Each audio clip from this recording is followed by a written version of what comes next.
Muri iki gihe uba usanga amafaranga ari isi yiruka inyuma.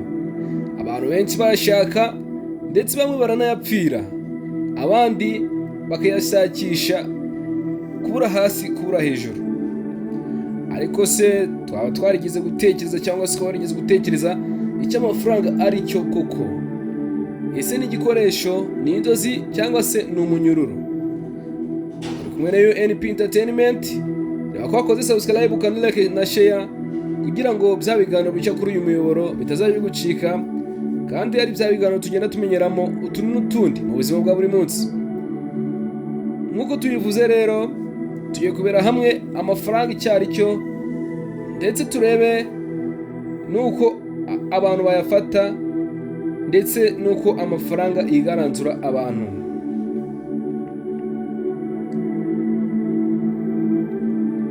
Mu bihe bya kera amafaranga rwose yakoreshwaga mu buryo bugiye butandukanye.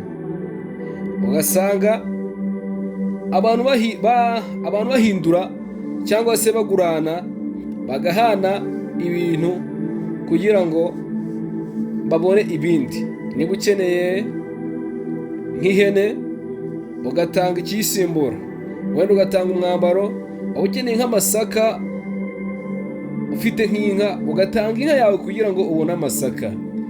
Ariko ubu ngubu siko ibintu bimeze. Abantu bagenda barushaho kugenda bagira ubwenge bugiye butandukanye ndetse buhambaye, ariko ibyo byose bakabiterwa n'amafaranga. Ubu ngubu ibintu byarahindutse, haje ibiceri, haza inote ndetse haza n'amabanki agiye atandukanye. Ubu ngubu turi mu gihe amafaranga abaho mu buryo butagaragara, hakoreshejwe amakadi, amamobile money cyangwa se crypto monies. Ugasanga twagiye tuyakoresha cyangwa se twagiye dukoresha amafaranga tutazi isura, tuyazi mu mibare gusa, ari uko tugenda tuyakoresha tutayabona rwose. Hakoreshejwe amakadi cyangwa se amakarita cyangwa se amatransferi. Ugasanga dukoresha amafaranga menshi ariko tutazi uko asa mu by'ukuri, bitewe n'iterambere ryagiye riboneka mu bantu.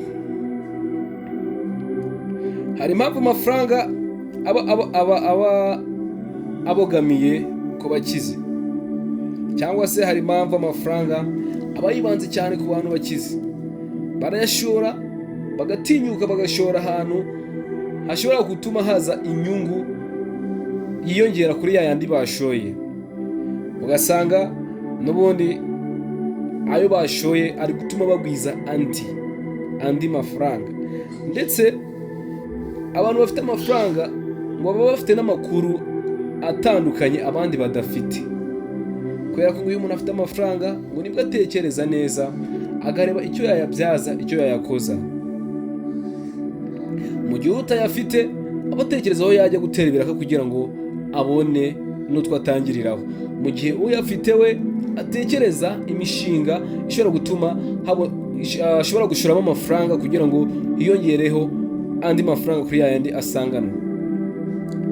Kandi hari n'uburyo cyangwa se sisiteme zubatse ku buryo umukene aguma hasi naho umukire akazamuka, kubera ko umukire ngo aba yatinyutse kwa kundi agashora amafaranga ye, ariko bigatuma agomeza kuzamuka. Ibingibi biba kugira ngo, ntabwo biba kugira ngo abantu bacike intege, ahubwo aba ari ukugira ngo bamenye kugira amafaranga ko bisaba ibintu birenze imbaraga, ubushake ndetse no kuba inyangamugayo. Ngo nibyo bintu bishobora gutuma ngo ubasha kuba wagira amafaranga. Ngo bisaba kumenya ndetse n'amabanga yayo. Ngo burya amafaranga bagira n'amabanga agiye atandukanye, nyaboneka utapfa kumenya, kandi ngo ayo mabanga ngo iyo uyakoresheje ngo uko byagenda kose ugomba kubona amafaranga. Rero amafaranga afite imbaraga zidasanzwe, kuko ashobora kugena agaciro k'umuntu mu maso y'abandi. Ngo burya amafaranga niyo agena agaciro k'umuntu mu maso y'abandi. Iyo umuntu ayafite aba afite ijambo, abasha kugura ibintu byose ashaka cyangwa se ashaka kubona, abasha kubona ikintu cyose akeneye.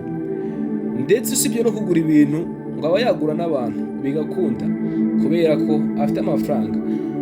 Rimwe na rimwe muri iki gihe abantu benshi bahita bavuga ngo izo ni imbaraga z'amafaranga.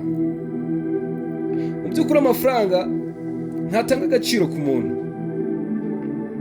ariko isi ye yahaye icyubahiro kirenze urugero. Ngo amafaranga ntabwo atanga agaciro ku muntu, ngo ahubwo bitewe n'uko isi yayahaye agaciro karenze urugero, uba usanga uyafite ku isi nyine agomba kugira ka gaciro isi yageneye amafaranga. Abantu benshi batagira amafaranga baba bafite ubwigunge, bakumva ko nta jambo bafite kubera ibyo isi yakoze amafaranga.